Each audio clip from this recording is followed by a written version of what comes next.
This is the Big O Show. This is the Big O Show. There we go. Trying to get the mic to work. Got it to work now. There we go. There we go. Yes. You figured by now I would learn how to do this, so. Yes. Now, oh, trust me, I struggle myself too. I frustrate the shit out of Sean all the time. Like, come on. And it's like, I'm sorry, Sean, I don't have your skill set. You know, it's just one of those things. So, good day yesterday, by the way, for the Canes. It was nice to see Devin Hester and Andre Johnson, who never played with a real quarterback. I wish he did, because I think we would have seen like elite shit that people like really would have appreciated.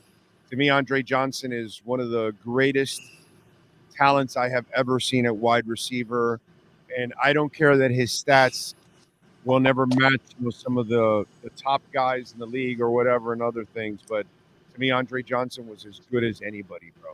Seriously, he was, no question. And you know, I remember seeing him for the first time at Miami High and thinking to myself, this is a grown-ass man playing high school football. Just such a huge, big-bodied guy. And, you know, he did everything for Miami High. They would light him up at punter sometimes. He'd do some punting for them. And just what a tremendous athlete. And then gets to Miami and instantly right away is just a guy that you can't deny had to be on the field making plays and, you know, part of that championship squad, the last one at Miami. Yeah, it's just hard to find guys that big, that fast, that physical, that dominant. Like, there was no weakness in Andre Johnson's game. You know, he was a beast at anything he felt like doing, and that's the real crime that I don't think the general NFL fan will ever talk about Andre Johnson the way they're supposed to talk about Andre Johnson, because Andre Johnson didn't play on a great team ever, you know? Yeah, that was the unfortunate side of it. That's the unfortunate side of it. He didn't get to flex in the NFL, but hey, he's in the Hall of Fame for a reason. I think everybody who played against him knew how good he was. So, just one of the greatest Canes of all time, no question. Devin Hester, best returner I've ever seen in my life, dude. You know, and it was a frustrating time too early on in his career because they didn't know how to use him. You know, especially at the U, they didn't know how to use him, and in the NFL, they never really were able to convert him to a wide receiver. But when it came to the return game, brother, he just had hits. Yep. First time I laid eyes on Devin Hester was at the state track and field championships.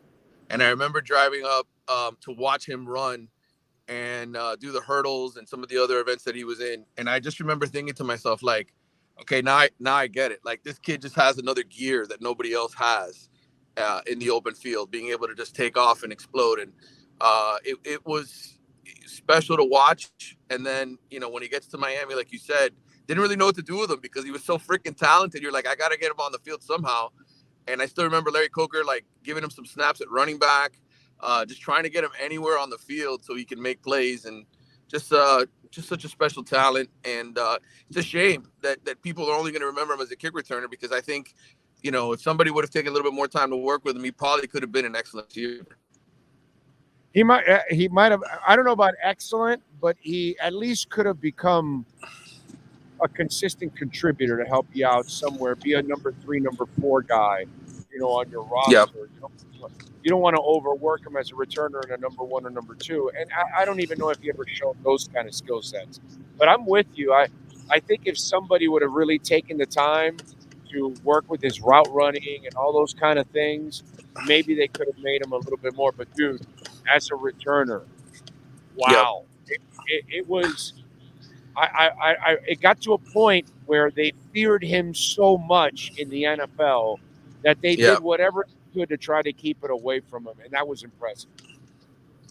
It was, and it's funny because I really feel like the NFL rules changed, and the end of his career we didn't get to see, right? Like what he really could have done if they would have kept the kickoffs back where they were. But there were so many injuries on kickoffs, and teams obviously wanting to avoid that with some of their marquee players, that the kick returner kind of got phased out. But I got to say, we probably saw the best kick returner ever right before those rules changed, and we got a chance to see him do his thing.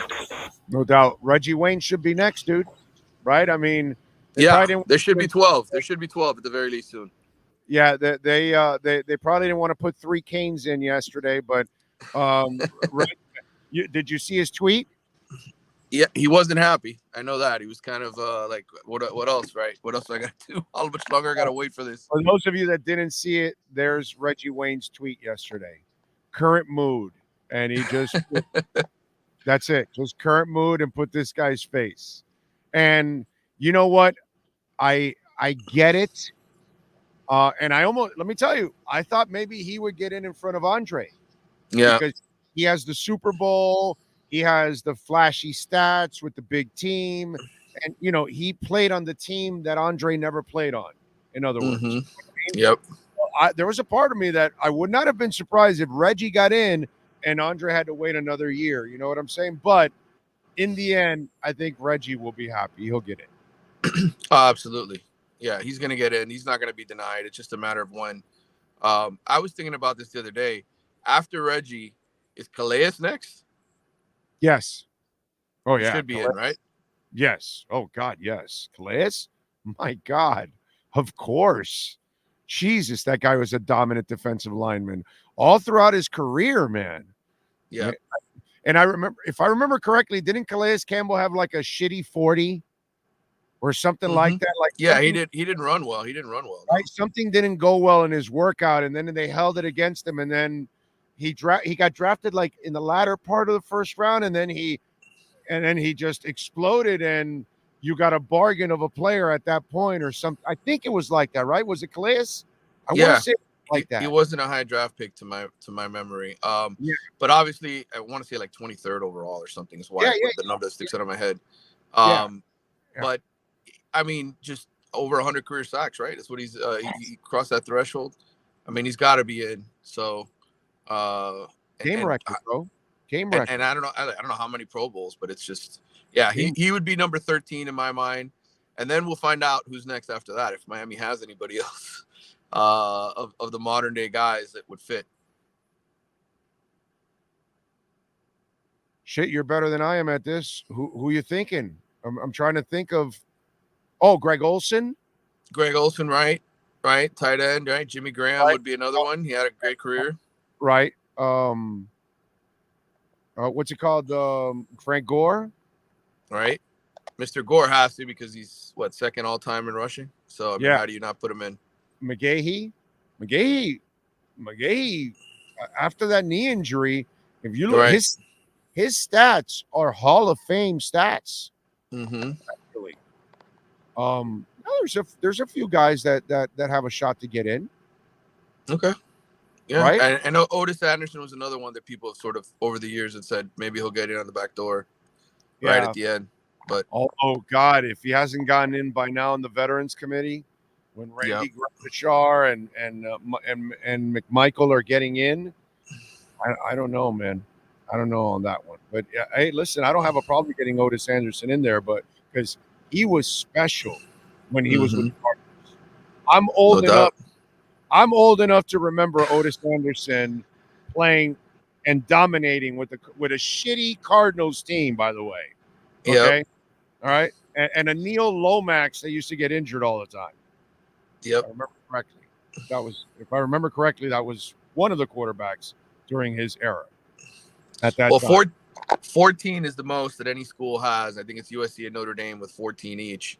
So Miami is getting up to 11 now.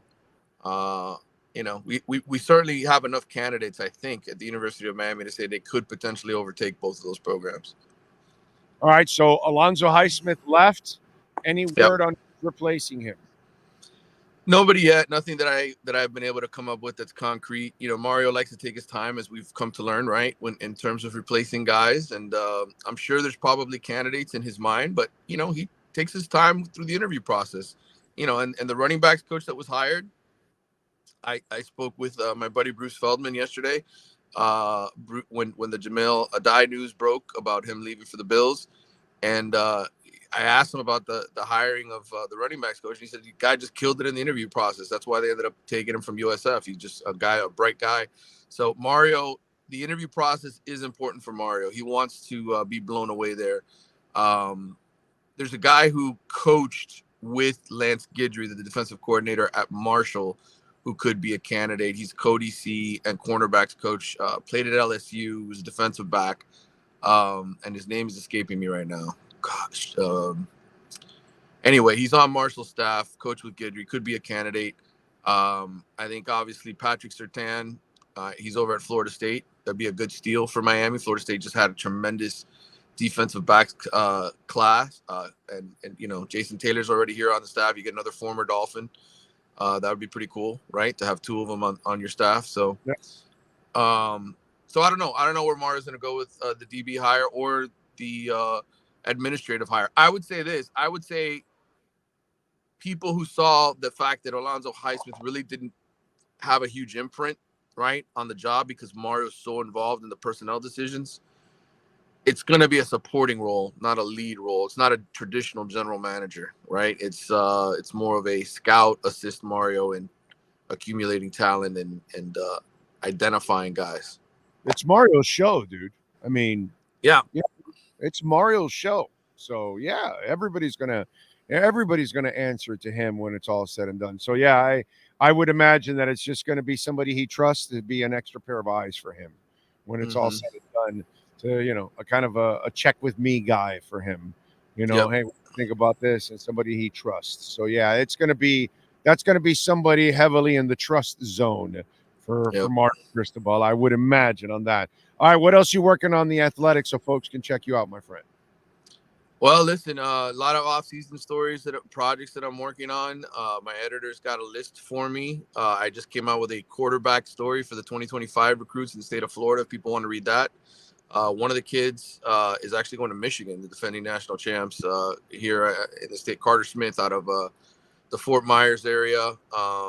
There's another young man, plays in Jacksonville Mandarins, going to Florida State. So already committed. These quarterbacks are committing so much earlier through the process. I mean, the juniors, this is like, we used to be, okay, beginning of senior year where they're going to commit. Now it's like beginning of junior year with a quarterback. Miami's already got their own quarterback, Noah Grubbs, who's committed to the program. So they'll be fine with him bringing him in in the 25 class. But if you want to read about the in-state quarterbacks in Florida, there's a story there for the Athletic, and there'll be more in the weeks ahead, including some roundtables where we talk about the incoming recruits in the ACC, the SEC, all that kind of stuff that I'm involved in.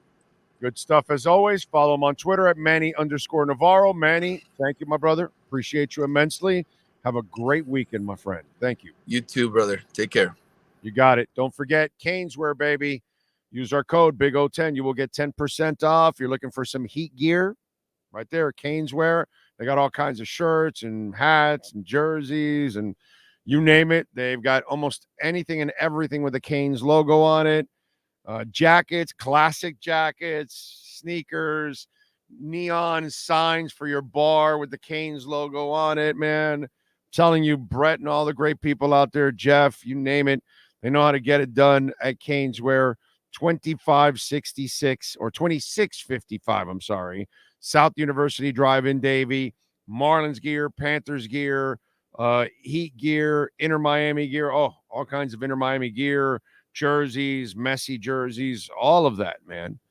It's hard to see Messi play because, you know, he gets injured, but at least you can buy his jersey. So there you go. You get a Messi jersey there at Caneswear, baby, and use our code BIG010 online or in person, and you will get 10% off. BIG010, and remember, online when you order over $99, you will get free shipping.